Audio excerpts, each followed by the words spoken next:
Well, if this isn't the perfect example of the poem First They Came For by Martin Niemöller, I don't know what is.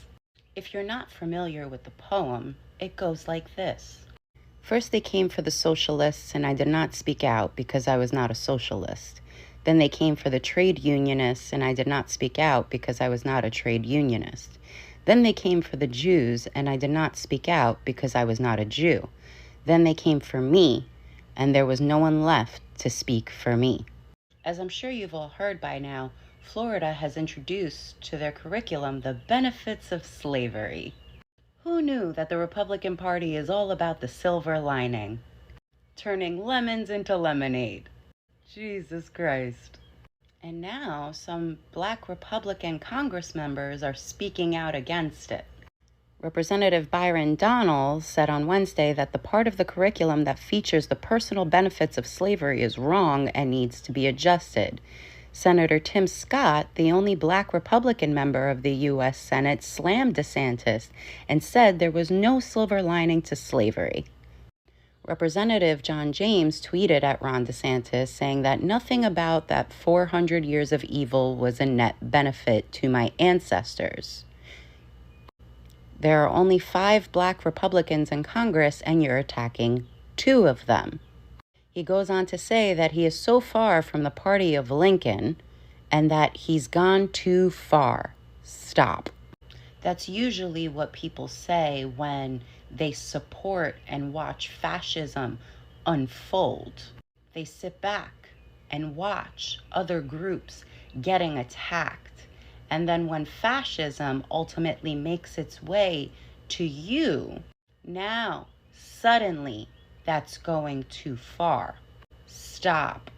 I can't tell you how many times I have warned you guys when I have said they're coming for you next. And that's for any conservative minority.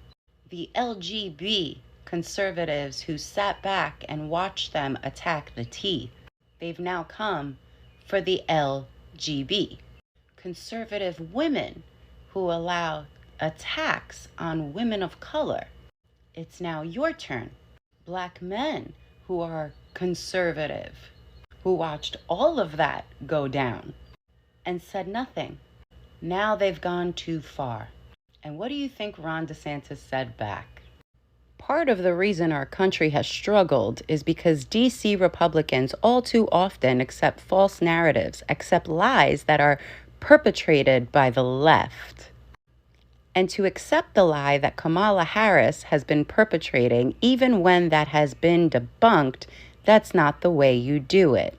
So you conservatives that call me a white savior because I speak out against things like this, what does that make Ron DeSantis with his response? Now, you can say that someone like Byron Daniels is only speaking out against it because he wants to make Ron DeSantis look bad, considering the fact he's such a huge Trump supporter. But when groups like the Heritage Foundation, who back Donald Trump, and Donald Trump listens to, well, you're not that safe with Donald Trump either. Because their little manifesto doesn't include you either. You are not a part of the bigger plan. You are not a part of the agenda. You are just a pawn in the interim that is being used to attack all the other groups first. And then they will come for you, and no one is left.